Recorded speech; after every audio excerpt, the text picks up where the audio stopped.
All right. GM, welcome to another Touch Grass podcast episode. Today we have a really, really special guest. We have my friend Forgiven. Forgiven, the way I met Forgiven is really interesting. KG, I met him at a private dinner, similar to the Bima guys. Like I wasn't supposed to meet them. Like I met Forgiven at a private dinner in Hong Kong. The first introduction I had for Forgiven was literally he's the KOL you need to know in China. He understands everything about the Chinese ecosystem. Yeah, Forgiven, thanks for coming on. And this is going to be a banger podcast about GTM in China. Yeah, thanks for having me. Perfect. Forgiven, you want to give a little quick intro about yourself Yeah, for our yeah, audience? sure. Yeah. So, actually, I'm a so-so KOL, not the top ones, given actually my real profile is actually a founder for a project called Conflux. I've been with Conflux for, 7 years. The project, like for being out there for 7 years, definitely something out of date. But I've been, very persistent. So, and also I use my real name in China. So that's why I'm kind of a person in the middle that knows everybody. And I have been in the industry for a very, very long time, for 7 years. So that's why I've been witnessed, the how the history evolves, and then knows everybody who comes and goes, know the projects come and goes. So that's kind of like why people say, "Hey, this guy knows a lot." The dirty secrets, but also who goes big, right? Yeah. So and myself, my background is in finance and investment. So I help Conflux did the fundraising and later turned into a managerial role, manage operations. And once we were almost bankrupt, so we let go most of the employees before they knew we were close to bankrupt. But fortunately, we survived. But since I let go most of the marketing staff, I have to become a KOL myself to show the projects. So I also call myself the chief shilling officer of Complex. That's why I become the KOLs. And sometimes I figure that the KOL is actually a better title than co-founder of some shitty projects, right? Well, of course, like Complex is not shit, but like KOL is actually make your low key profile and better to get acquainted with other people. Okay, thanks. This is amazing. I mean, before we get into the go-to-market for China and everything, I think understanding the users and the demographics is pretty important. So why don't you kind of share, like, tell us about the user demographics in China? What does Yep. the average China crypto user look like, or is there even such a thing? Sure. So actually, I did some homework. So I checked the numbers online. It says like there's about like 80 million Chinese crypto users, existing ones or ever been existed, right? The active ones, I would say, it's among several millions to up to maybe 10 millions. Given Binance Wallet has been very active, and actually most of the participants on Binance Wallet for like alpha token jobs is actually hundreds. They are actually Chinese, so it's about like several millions in the middle of several millions, right? So I'd say the active users China probably somewhere close to 10 millions, because that's on-chain users that give you several millions, and also there are central exchanges, right? So out of the 80 million users that have been existed, probably 10 to 20 million users are active. So that's probably the general numbers, high levels there. But because like there are so many users out there, people also are segmented into different groups. There are traders focused on perps. There are traders. There are also holders who hold bitcoins mainly. There are also like stable coin yield farmers. But also there are young generation, I would say Gen Z. They are into meme coins. There used to be like GameFi players, and even they come up with like a guild to work in a studio, and also there are kind of NFT communities, but those communities are mostly gone, given GameFi NFT are no longer hot there, but instead meme communities becomes young again and become the main topic for Gen Z. So I would say those are the different type of groups of China crypto communities. But also there's communities beyond crypto speculation. I'd say among China there are a large number of users who never really go into the crypto projects, or being active on Twitter, or even checking information from cryptos, but they've been using USDT in like coastal cities who have international business. They use USDT, and there's a very active on-off ramp for C2C markets for USDT, given people actually use that as a kind of a channel for fund for getting money in and out for trade settlements. But that's also considered the gray area. So those are probably the profiles of crypto community in China. And Forgiven, how has, you've been in the space 7 years now. How has the crypto community in China evolved over the years, and like, what's your experience been? Sure. So when I first entered the industry, you say everybody is actually very active in WeChat groups, QQ groups, because there's not much kind of information controls. People are also very active on the one called Weibo, which is Chinese Twitter. But right now, the information control are more strict than it used to be.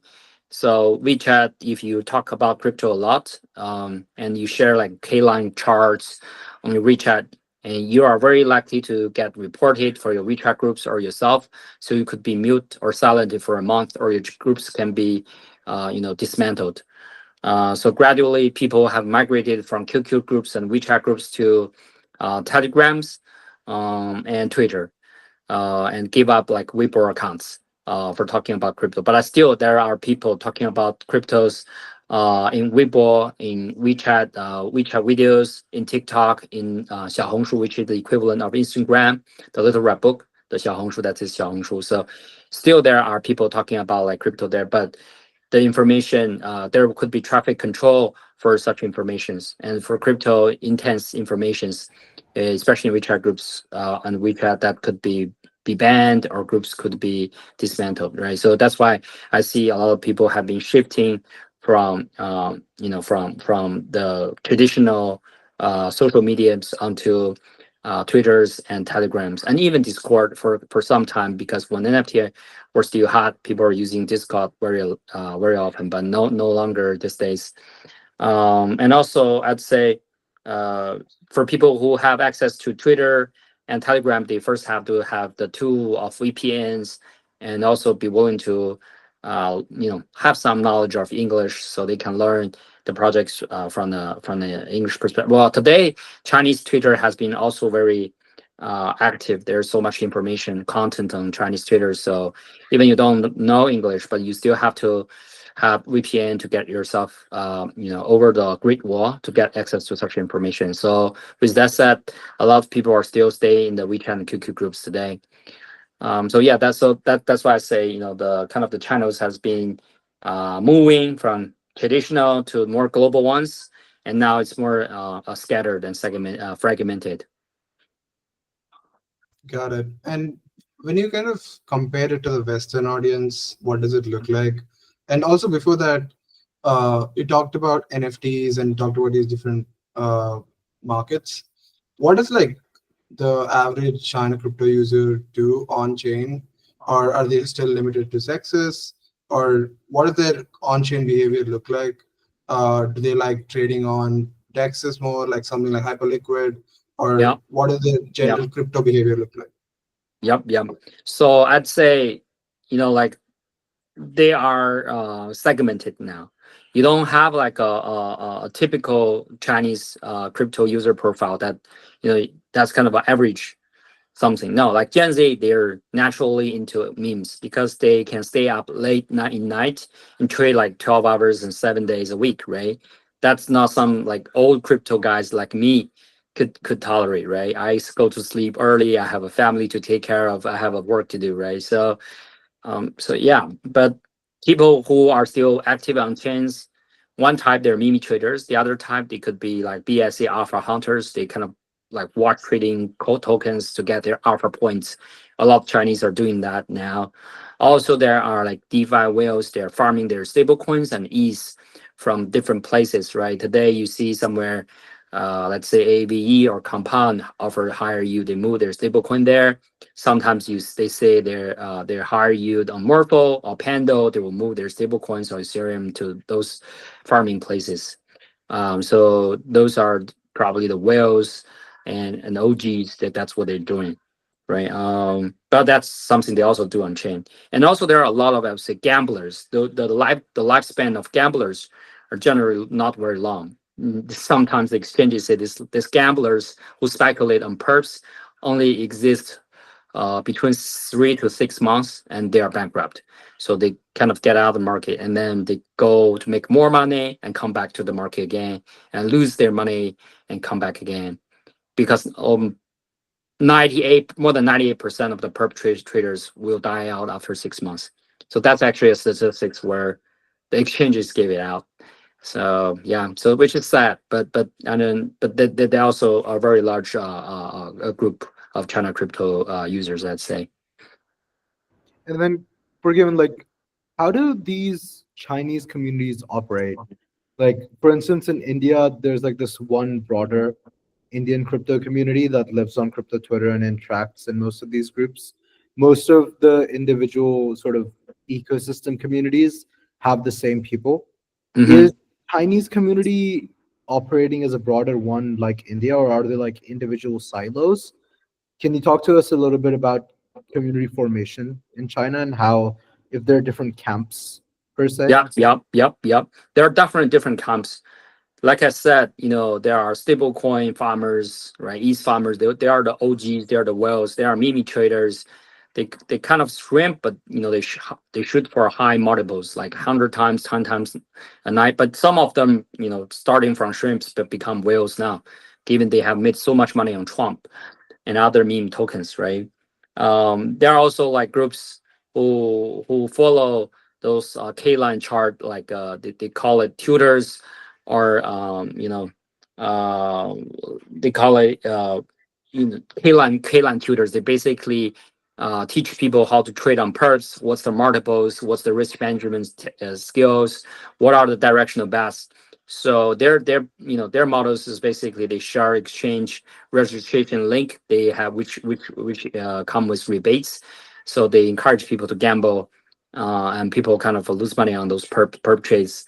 So they are in different silos, right? So um yeah, and also there are people who look for like fundamental drives of like different like altcoins, so they kind of come up with together. So, and given in China the WeChat groups are limited to 500 people, so that's basically why people cannot just be put in within one huge group. So people still very frequent open their WeChat more frequent than open Twitter or Telegram, given their VPN limitations. Every time people open up their Twitters or Telegram, they have to open VPN. But for WeChats, they live there, their families there, their friends there, so they open WeChat very often. So still there are the groups that stay in silo in WeChat groups. But however, WeChat group limit people to 500, so that's how many you can get.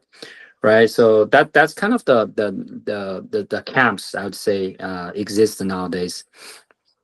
Do the bigger communities have like, like, for instance, Bearer Chain 1, Bearer Chain 2, Bearer Chain 3? Are there like different WeChat groups after? Yes. That's what they do. Sometimes even they, like inflate the WeChat group numbers, because there's no group 1 to 10. They start from 11 directly. It makes you feel like there's a lot of Yeah. WeChat groups of this project. But yeah, that's what they do. But I'd say e- even if you just have one group that's super active, and the core users of this group, they will create their own groups. And today I'd say, um, for a project group, it's very hard to maintain, because a content of a certain project cannot just you just can't come up with so much content to satisfy the demand of the users, unless the project is so close to TGE that everybody have their eye on that they're ready to claim their airdrops. Otherwise, the information flow are so quick. So I'd say the project offers certain the WeChat groups or the community offers certain projects. Those style are just dying out. Instead, people kind of come into camps with interest, right? The interest into meme coins, the interest into how to farm higher use of stable coins or Ethereum, the common interest of how people trade perps, right? So those are the main WeChat groups that people share, share common interests, and they come together and talk about. But and say the most active groups, even for like projects, they come together talking about like altcoins. What are the fundamentals for altcoins? What things have changed for altcoins? Are there certain market makers behind the price pump and dumps for certain altcoins? So those are the very active groups I've seen today. In the old days, probably 4 or 6 years ago, I still see there are loyal groups, like attached to a certain project, let's say Barachain or something, that people can continue to continuously talk about a certain project day and night. But nowadays, no, those if you see those are very active, there's only one word they will say, it's GM. Everybody's just repeating GM, GM, GM. It's nonsense, right? Yeah. I think I was very curious about one thing about the gambling behavior. Like I know, like I've been following poker these days, and there's all these big Chinese poker players, and they're very big into, like, they always bet high stakes. Is that a thing in China where people are, they're used to the gambling games? They had a high on poker, blackjack, and these all these casino games, and that's what kind of attracts them to the crypto space, where they No, see no, no, this. no, no. So in China, gambling is banned. It's forbidden. Only you go to Macau, you can have access to gambling.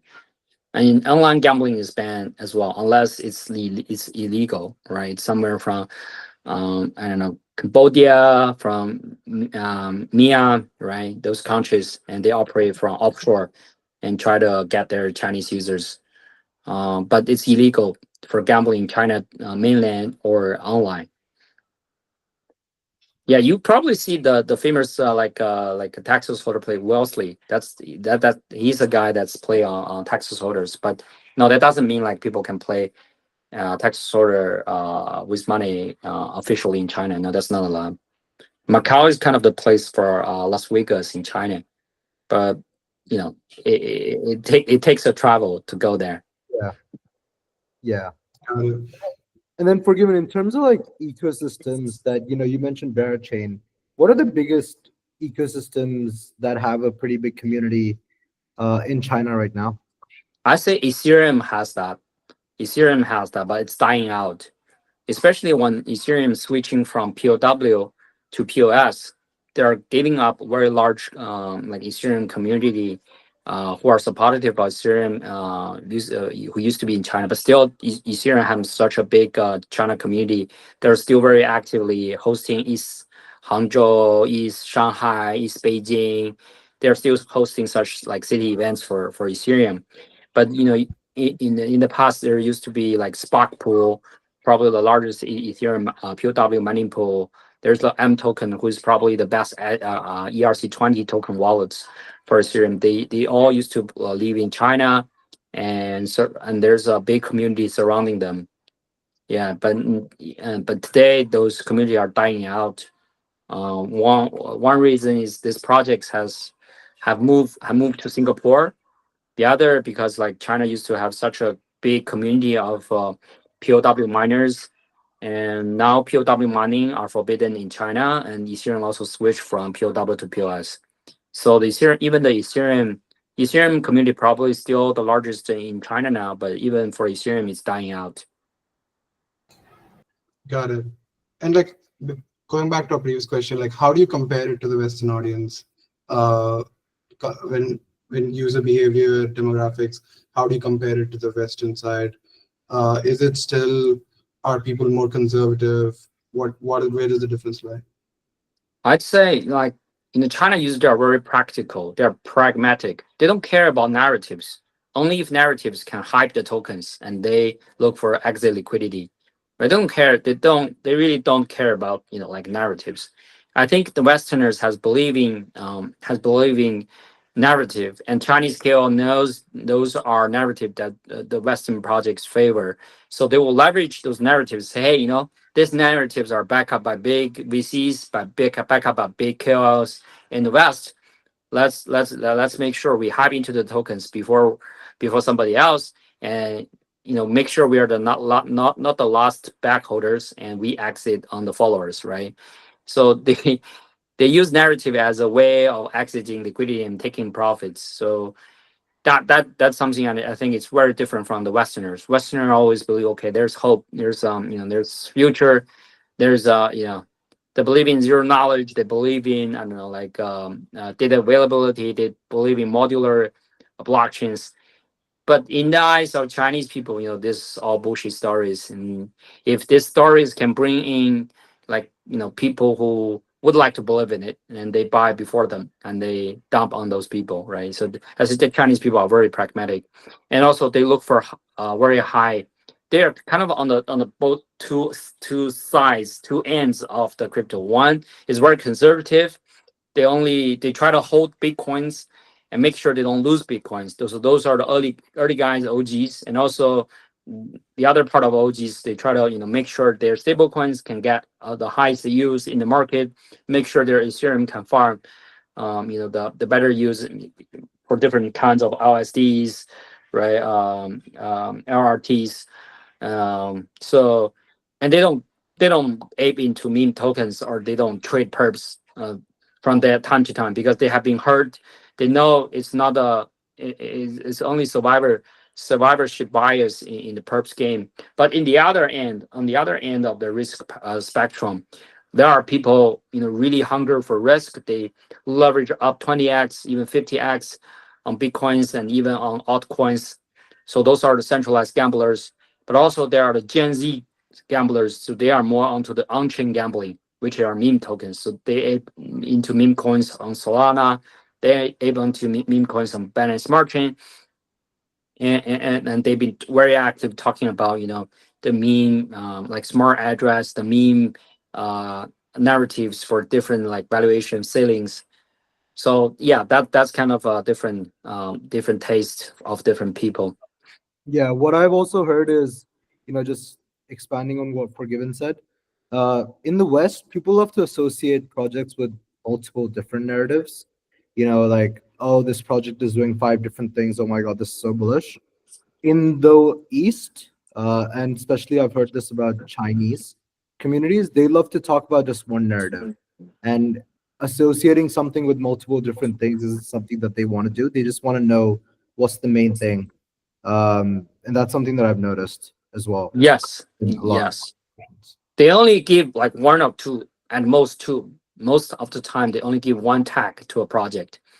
So, and also they want to make sure you are the leading player in that tag or in that sector, right? They say, okay, who is the number one in cross chain? Maybe it's wormhole, or maybe it's layer zero, right? They want to make sure they can figure out who's the number one or number two, and they only ape into tokens of the number one or number two in the sector. And especially when the sector is hot, is trendy, and it's discussed by everyone. So they're kind of reflective nerve telling them, okay, who are the number one, who are the number two, let's go. That's it. Yeah. Do you think that affects how projects think about expanding into China, Forgiven? Like, what do you think? What do you wish more foreign teams understood about China before entering the market? Yeah, I'd say make sure you have a Chinese strategy, right? Sometimes I feel like a lot of people focus on the West, and they come to China, or sometimes they hire like someone to be their APAC head, but it seems like people don't know them. People don't know who to go to, right? Like for Chinese people, they always want to say, "Hey, I don't want to check the documents. Give me someone that I can, directly contact. Give me someone that I can see from day to day in Chinese, right?" And that's the one that's the go-to person for this project, right? And that's one thing. The other thing is, like we just mentioned, Chinese people like to simplify a project into one word or one tag, and make sure they figure out who are the number one and number two in that sector, right? So you make sure you stand out, and you make sure you can describe your project with one sentence or even one word, so people can actually figure out who you are, and people can think of you when something is trendy, when something is hot, and when people can think of you, right? And when the liquidity, when the market rotate into your sectors, you got to pick up, right? So I think that's like two things. A lot of Western projects, they don't really figure it, and they don't really try to achieve that. So Who do you think has done like a good job of that? Would you say over the years, as you have seen so many projects kind of try to break into China? Who do you mhm. think maybe in the recent memory has done like a great job of penetrating Yeah, into yeah, the I think Chinese market? Solana did a good job. Yeah, Solana did a good job. Like Solana, they have like this called super team or something, right? They also So, uh, yeah. yeah, Solana has a super team thing. Solana also have like every active founder. People know it's Tolly, right? And also they have this chairman called Lili Liu, right? So those are the kind of two characters people known well of Solana. Those are the two people that people figure this could be the go-to person if I want help from Solana Foundation, if I want traffic from some like endorsement or retweets from someone from Solana Foundation. So those are the go-to person I should go to, right? So I think that's a good example. Well, like instead, I'll say other projects. Let's kind of figure find try to find someone that who's let's say Monet, right? Monet is also very huge, very like people have been discussed it a lot in the West, but Chinese people don't know like what's Monet for. I know Monet is probably for non parallel EVM execution, right? That's their kind of main narratives. But Chinese people, I don't think they got it, and they don't know what is non parallel EVM execution means. Maybe it means fast, but like there's so many fast chains, right? How does that differentiate yourself? And there's no go-to person for Monet in China. There's no go-to person, and there's even no go-to person for Monet as a project as a whole. People kind of vaguely know, okay, the founder of Monet is X Jump or something like that, right? And that's it. But they don't know there's a go-to person or there's a very obvious people they can go after. Is it more big fundraising announcements attract Chinese users like this is credible? Do you think that's the common trend? Yeah, that's actually only one element, right? Like Monet has a big fundraising in the West, and people got attracted to that, especially the airdrop hunters. They say, okay, if they have so much like like the wardrobe, right, in wall power, they must be able to get themselves listed on most of the major exchanges. So that basically put a floor for the value of airdrops. So if we go for airdrops for some projects, the ROI, right, on Monet should be high, right? So I would say high, like fundraisings only attracts people for airdrop hunters, right, or airdrop communities or airdrop studios. But that doesn't necessarily mean you can attract people who wants to buy your token. That's a different thing, right? People are not stupid. People know if you raise a lot of money, that means your FTV open at exchanges could be super high, right? Why would I buy your tokens? Like day one, especially the FTV is super high. Unless I know, okay, after Binance, you may get listed on Upbit, right? And I may just like trade for that room that between the Binance Upbit listing. That makes sense. And going back to your point about you know find someone who becomes a spokesperson for you in the region and have them be the go-to person. How does a project find that? Like, if you were to advise like an up and coming team, here's how to find a proper China lead, or here's how to put your trust in someone in the Mhm. greater China region. What's your advice Yeah, to find that person? yeah. So I'd say there are so many young people, like Gen Z, I say, they are emerging from Chinese tutors. Their traffic are still huge, even much more traffic than I have.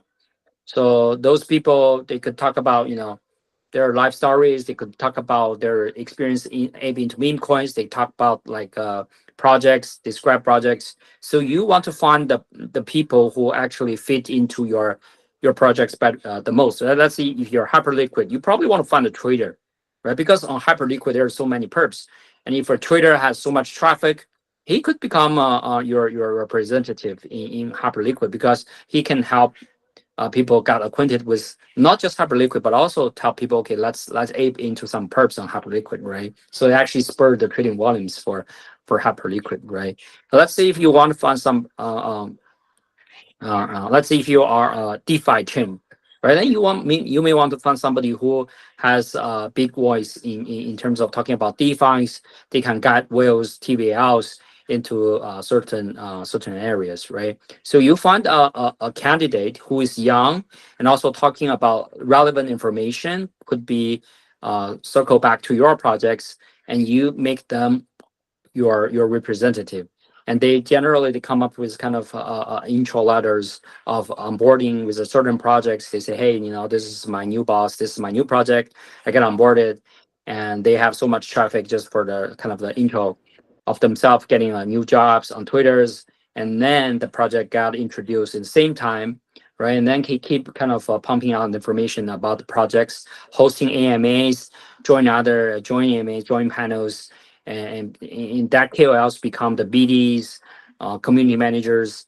Maybe that he has some assistants or she has some assistants for the community management, but he become that vital person or go-to person or the spokesperson, right? He can basically handle everything and set up a team under him, right? And they grow with the project. He's young and have some certain level of loyalties, right? So that's the way I would say, I would go for, instead of hire someone, from uh, you know, Wall Street, hire someone from like a big Web2 companies, hire someone who have BD experience.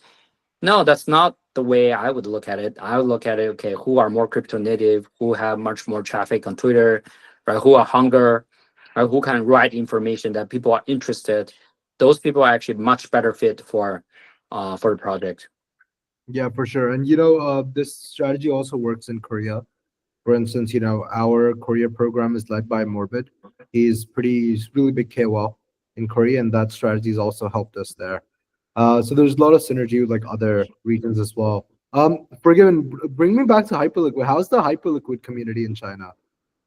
Well, it's actually pretty active, given Hyperliquid itself is a product of trading, right? So there's so much trading activities could happen on Hyperliquid every bit. So every day, one of the main topic, I'm in the Hyperliquid group. So every day they're talking about hype tokens, like up and downs. The people kind of betting on the up and downs on hypes, but also people are chatting about the whales opening positions on Hyperliquid.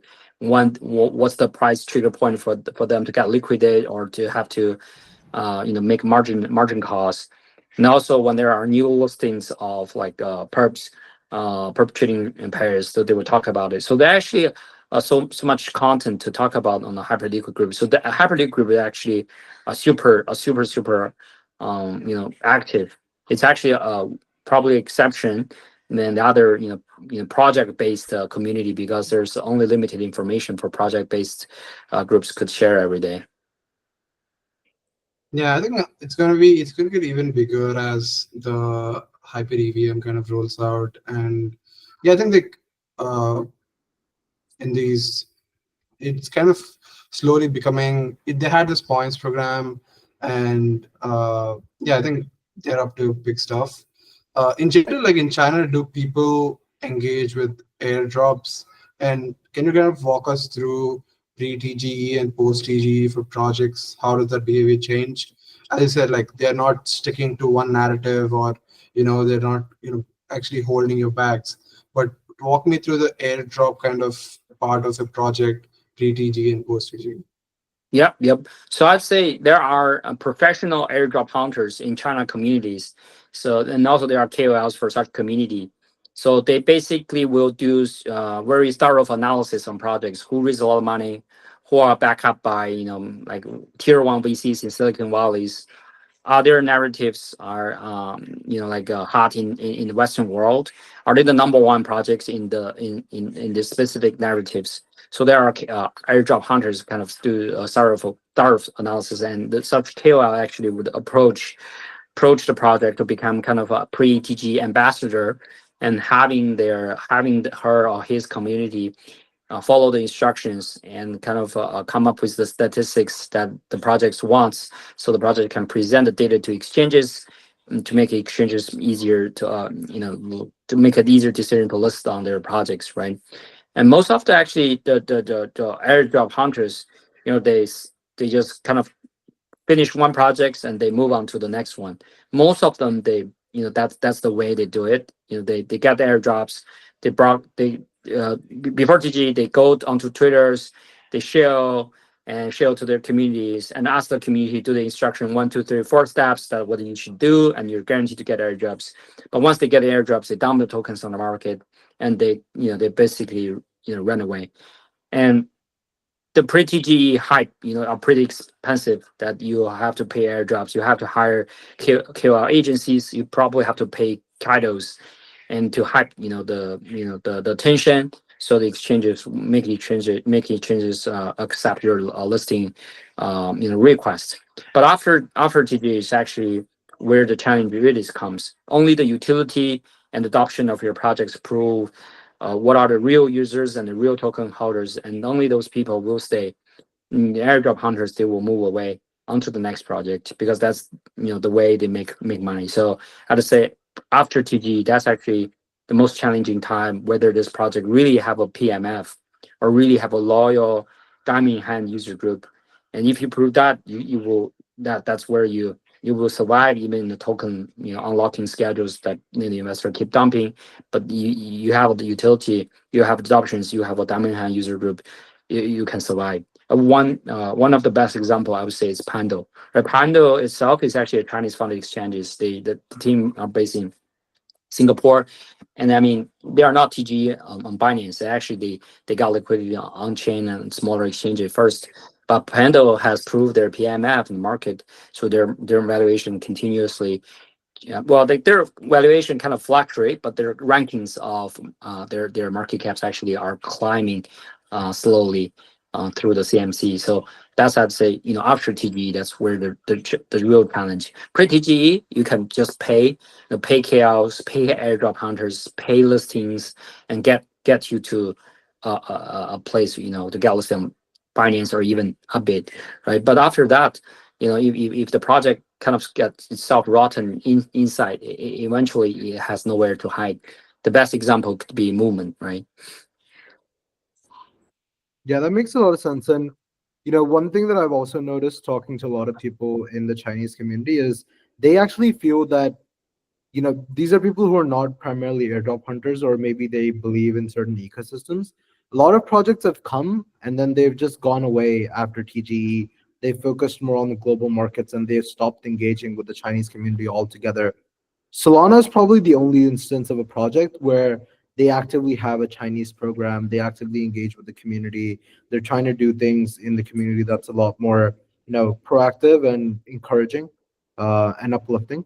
Um, Forgiven, what do you think of this whole KOL scene in China? For instance, like I've been on calls where I talk to some of these KOL agencies, and some of the rates that they charge like atrociously high.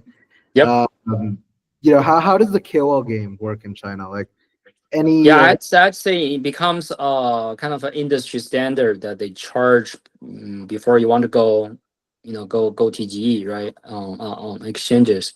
That's actually, to me, is a bad choice, because when the market, especially the market, should focus on innovation instead of marketing, and you have to spend a lot on marketing instead of spend on innovation or R&Ds, that actually prove the market is actually dying, right? If you have true innovation, you don't pay marketing, you don't pay to get people to show your projects. Right? Only you don't have innovation, and you don't have like adoption, you don't have utility. You have to pay people to get attention, to convince the exchanges to list six projects. That's sad.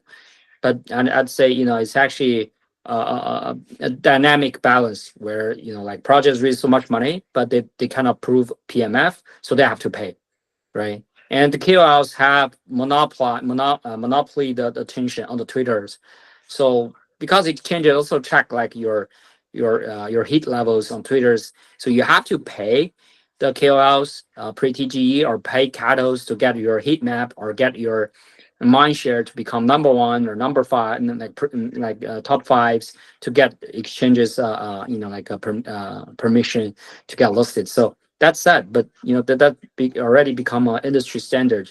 So my suggestion would be, if you believe you offer true utility, you believe you are building values, you don't pay KOLs.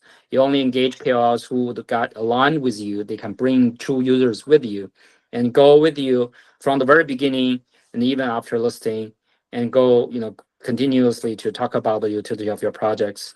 And if you don't believe your your project, like deep in heart, you are a project factory, you are making projects, right? Just making projects and dump tokens. Yeah, you pay, right? And you have good relationship with exchanges. You pay KOLs, you get good noises, and you tell the exchange, hey, look, so many people are talking about my projects. Yeah, now it's time to get my project listed. You list your project and you dump your tokens, and then you move to the next one, right? So it depends on your strategy. Yeah, and it is Yeah. KG for reference. Like whenever I've spoken to like a KOL agency based in the Greater China region, they've never sent a deck or anything. They've always just mentioned like seven Binance exchange listings. Like that's a badge of honor, and that's all they want to share, and that's about it. Yeah, So they say, oh, these projects I have served, right? And all of those projects have gone to Binance, right?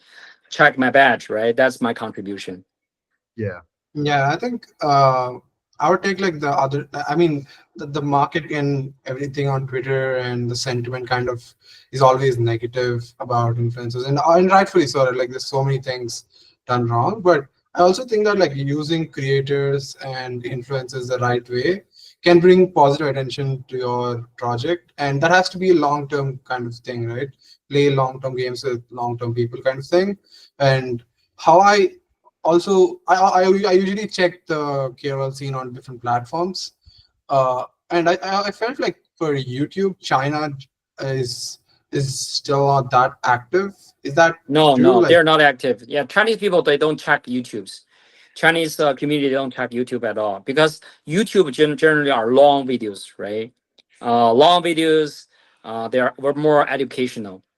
Given today, there's not so much innovation. There's not much educational things. Well, if in the GameFi period, there's still a lot of educational content that probably people use long videos to give people instructions. But today, long videos are, they don't have a market now.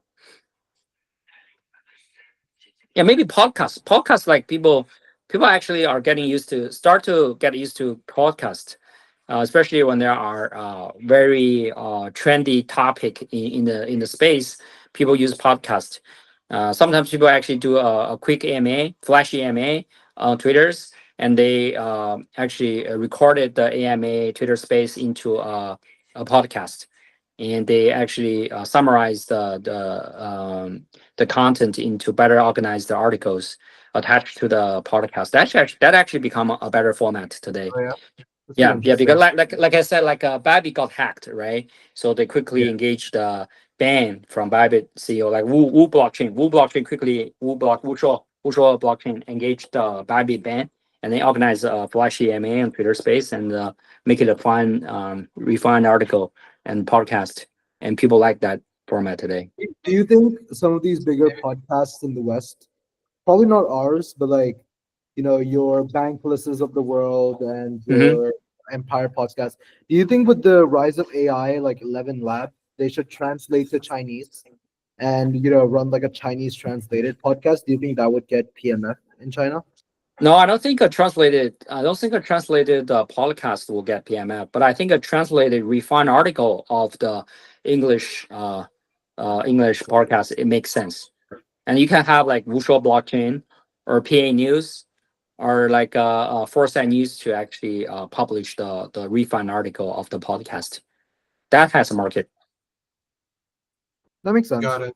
And more, Forgiven, talk to us about, you mentioned Foresight News and you mentioned all these media outlets. That's also a big part of Chinese strategy whenever I talk to anyone, like, hey, you need to work with these media publications. How big of a part in like GTM does that play? I think you only use such media when you try to, uh, you know, p- uh, announce certain of your milestones, or you try to get to TGEs, or your price have some certain market reactions. Let's say, like especially when price goes up, you try to use medium to tell the community, to tell the market what's happening.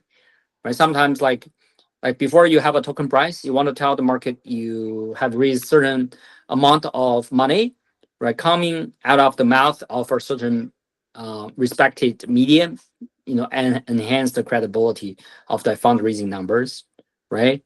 And let's say a milestone of a testnet or mainnet launch coming out of official media make it more official, right? And also like a quick note from this medium to explain why there's a abnormal press reaction in the market today actually help you to, you know, credit the reason of press reaction to the direction you want the community to believe in. That makes sense. And what do you think about like co-marketing with exchanges? Does that work? No, not to my knowledge, not very much. Well, like exchanges come to my project, ask for marketing campaign, like budget. I'd say the effect is very limited. Okay. Got it. And also, like, what are some notable campaigns projects have done in China that stand out? I'm not talking about like events and stuff, but campaigns focused on targeting Chinese audience.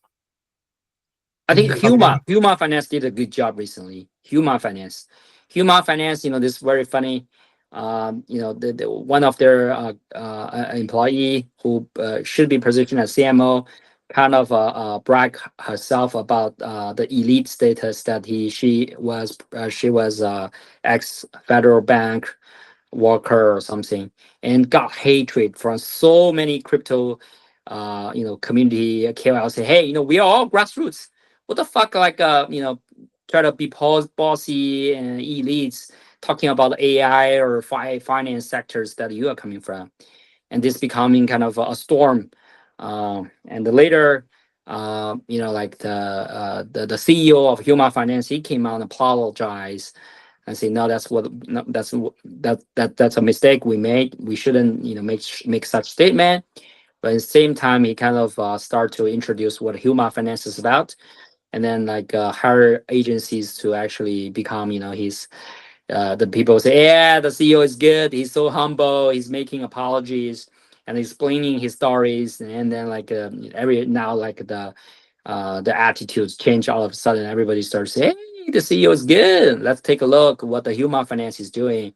And then like Huma Finance push out the campaigns of staking with Huma like finance to gain yield from this trade financing, and also that's kind of points accumulation for the deposit. So it's actually a very successful case of crisis management, turn the negative comment from the community into a positive kind of curiosity of the projects, and later with the help of KOLs and agencies, that people start to pay attention to the projects, understand projects, and deposit their money into the projects. And the TVL has been growing so much. And now when they open new pools, and the pool are gone so quickly in a day. So I would say the Huma Finance campaign recently are pretty successful. Yeah, I think the seeing science stuff like science projects has been doing pretty well as well. Like I've been seeing a lot of posts there. I think one of the advice that Forgiven gave me, KG, was if you have a mascot or any element that people can identify with and associate with, like this is the reason why the Mad Lads community does so well in China as well, because you know there's a brand, there's a persona that you can get behind. So that's also probably a good takeaway from this podcast as well. Yep. Like Sun has that good thing, right? I think Infini, which is a crypto card player, they are also very good of using accessories. So they make this like a top brass, and they give this top brass to KOL, like female KOL, beautiful girls, and have them wear this like a top brass to show like Infinity logo on the brass, on the top, not bra, on the top, right? And a lot of guys are eye with their eyes onto the top and with the eyes on the Infinity logos, right? So that's also a good strategy. It's really interesting. Um, Forgiven. Another thing that I've always struggled with in China personally is China's so big, and then it also expands into like this greater China region. Where you have Singapore, Hong Kong, Taiwan. As someone who's looking to engage with the Chinese community, which cities do you say like, okay, focus on these cities, or focus on these regions? Yeah, I'd say uh, go to Hong Kong and Taiwan events for you to get to know and the Singapore for you to get to know everybody. Because when there are events hosting, basically Singapore and Hong Kong will cover everybody. From the Greater China place. But if you want to host a China tour, you also have to have cities in Shenzhen, Shanghai, and Hangzhou, and maybe Chengdu. So those are the other four cities if you want to go to China mainland, where you can see more like people. They are probably not KOLs, not industry practitioners. They're just normal crypto players. You go to those cities, and the normal crypto players will come out. That makes sense. And one thing that I want you to clarify on this podcast is after the movement sort of police incident during their meetup in Shenzhen, there's a lot of, people are kind of worried about doing events in mainland China. Is that a concern at all for projects coming? So far, I don't think the policemen actually are taking anyone in custody for having events in China. At least for the most recent 2 years, as of my knowledge, I don't think anyone got into trouble because of attending or organizing crypto events. No one. It doesn't matter. It doesn't matter. It's East Beijing or East Shanghai. Didn't got into trouble. All that those are like AI16Z.